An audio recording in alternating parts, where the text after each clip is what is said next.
My name is Meg Bornolzi. I'm the founder and CEO of Art Feeds National. I consider myself a creative and a lover of small children. Art Feeds' mission is to feed creative development and facilitate emotional expression in children. We do this by providing in-school programming to reach students where they are.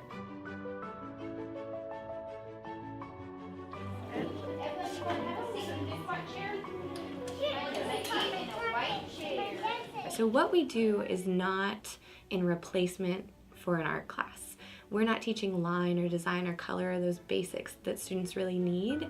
Instead, because we have the manpower and we have the ability to explore a lot of different mediums, we do dancing, sometimes we do drawing or sculpture or storytelling or build installation artwork. In fact, a track of our curriculum is creating murals from start to finish, where we totally put it in the students' hands.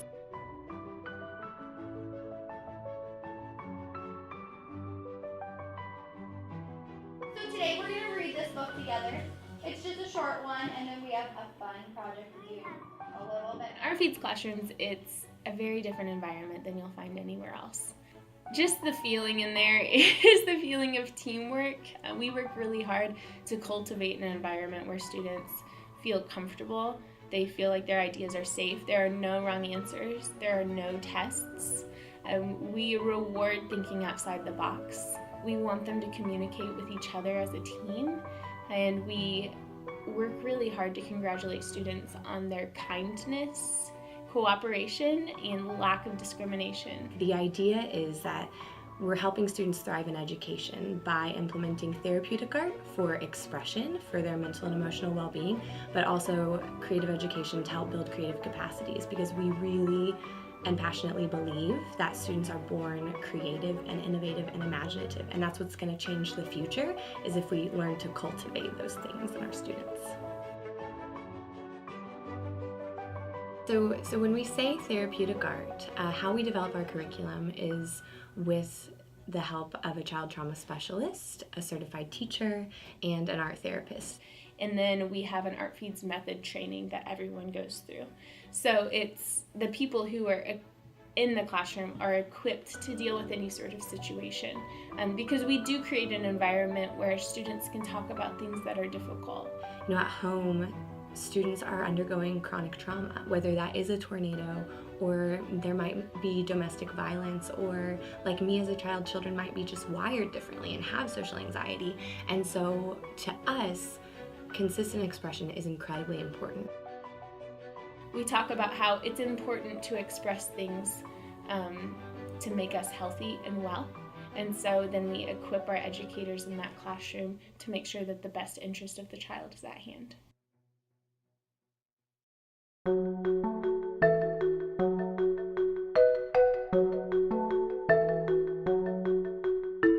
Art Feeds is unique in a way that I didn't really sit down and dream about it or plan it before it happened.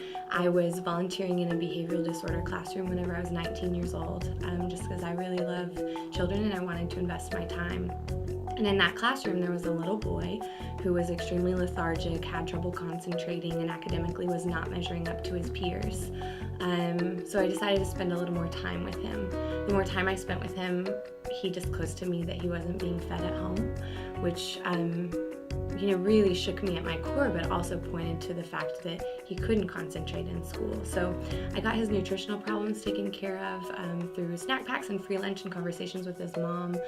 But to me, I thought the problem runs so much deeper in you if you don't think you're worth your basic needs. If you don't think you're worth those basic things, how are you supposed to be valued in life or in education? So I had a point of reference of art and what it did for me as a child. I was extremely shy and introvert, struggled with social anxiety, and expression and creativity really helped me pass that. So I thought, I'll try this with him. So I started with some watercolors, and he was amazing. He grew tremendously. I could see him creating this thing going, I am good at this. I can create something that has worth and I have worth. So he was growing in self-confidence in the classroom. So for me, that was the aha moment of expression. He was still struggling and couldn't write his ABCs. So I thought, you're talented at paint, let's try with paint. So where he couldn't write his ABCs, he could paint his ABCs. which was proof to me that the knowledge was there. He just needed another avenue to express it. So from him, there was other students in the classroom. It grew really organically. There was a student with autism who went 90 miles an hour all the time and couldn't really calm down to focus. And we found that music helped him concentrate in a way medication couldn't. There was another little girl who was very quiet and introverted and spent a lot of time in the sketchbook I gave her, and through her drawings disclosed that she was being abused at home. So there were all these moments like, I can't stop doing this thing, and it's definitely a benefit. So I had this experience of helping kids find expression, and I was really excited about that, so I approached Meg in passing.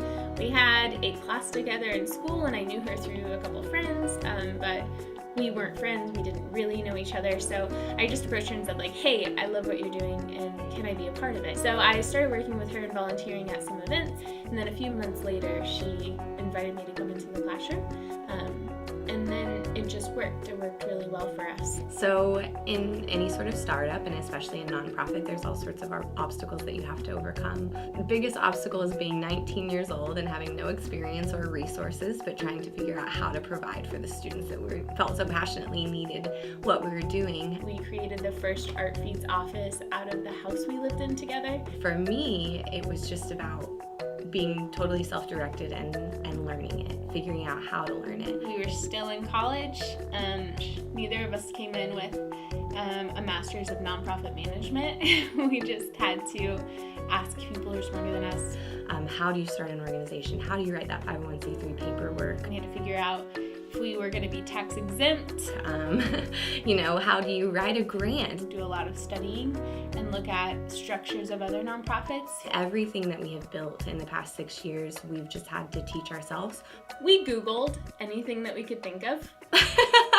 I really believe that anyone who wants to do anything just needs to get on Google and be determined and research the crap out of whatever they're doing. We had all these big dreams and we were going for it, but in terms of getting people on board with us, we really had to work for it and reevaluate the way that we did things.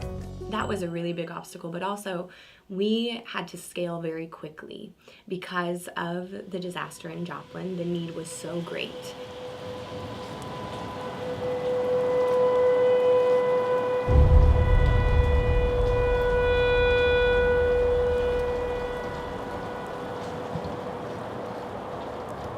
In 2011, there was an extremely destructive tornado that came through Joplin.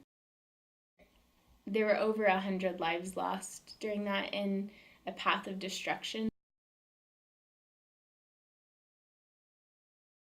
Several of the schools we worked in were destroyed. When that happened, we just said, I don't know how the children in this community are going to cope. So it's not just about marginalized children anymore. Behavioral disorder, special needs, or at-risk students. It's about all students in this community. So we shifted from just those small classroom settings to whole school programming, which really helped us recognize the value of what we're doing in education. There are a lot of experiences in the wake of traumatic events, community-wide traumatic events that are really impactful, but it's not just about that. We created this platform when the tornado happened. We thought, man, this is for all students. We need to see where we can go with this. One of the most powerful projects we've ever done, it's one of my favorite ones to date, was after the tornado in Joplin when the debris was cleared. That was actually more painful for us and the community than seeing the debris. Myself and Brooke, who's been with Art Feeds since the beginning, when our house was cleared, we didn't know where our house was anymore. What plot of dirt was ours? And our students were really resonating that same thing, that kind of emptiness. So we took that as an opportunity to empower them and put it in their hands. We said, okay, all the debris is cleared. What do we do? Let's pretend that you've been commissioned by the city and you have to make brand new buildings, brand new everything, or bring back the old things that you loved. What do you do? So they made maps, and in the first lesson of the series, they made maps and kind of drew what they'd want. There was a lot of Cece's Pizza. That was a really big ticket item. There was also, they had rebuilt the hospital. We had one student who He built an apartment complex, his drawing was a huge apartment complex, and he said this is for everybody who lost their home, so they don't have to search for a place to live anymore. So there's a lot of really powerful things happening with those drawings. So we decided to take it a step further and let them create their buildings out of huge cardboard boxes. So we didn't have a ton of money or resources at the time, but we really wanted to make this project work.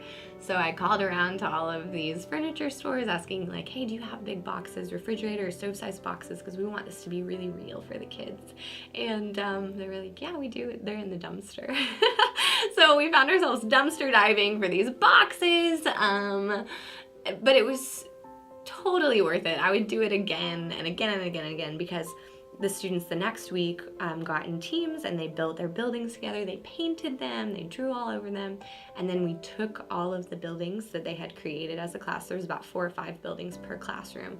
So then there's like 40 or 50 buildings that we put out on the lawn, and we made street signs and roads so that they got to see their own Joplin that they rebuilt. And that's been one of my favorite lessons to date.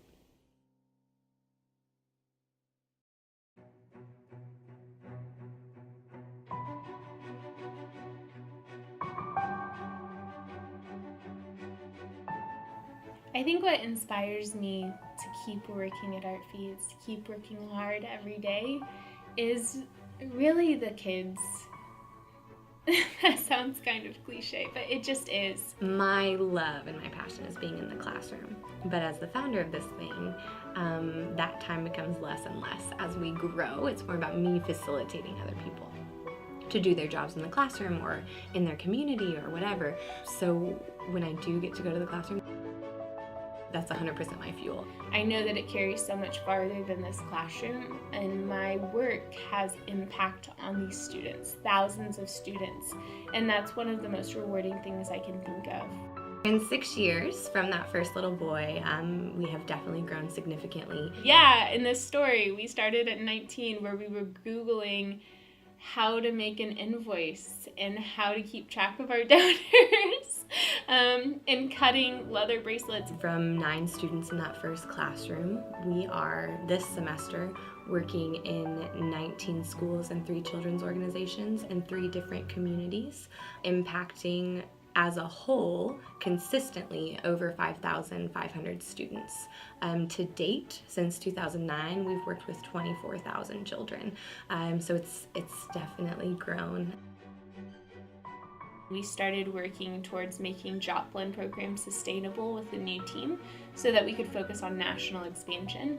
And when we had national exposure over the last few years, we were contacted by a lot of communities who said, hey, we want to see if this will work in our communities. You know, I'm 26 years old, so a lot has happened at a young age for us in our organization, and so something I really feel strongly about outside of what we do with expression and creativity with our students is the ability for young people to make change.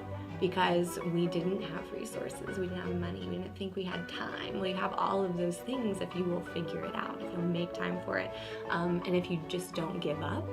And so a lot of times people, when they saw us on Extreme Makeover or on the Do Something Awards on VH1, or we were on NBC's American Giving Awards, they're like, oh man, like you're so lucky.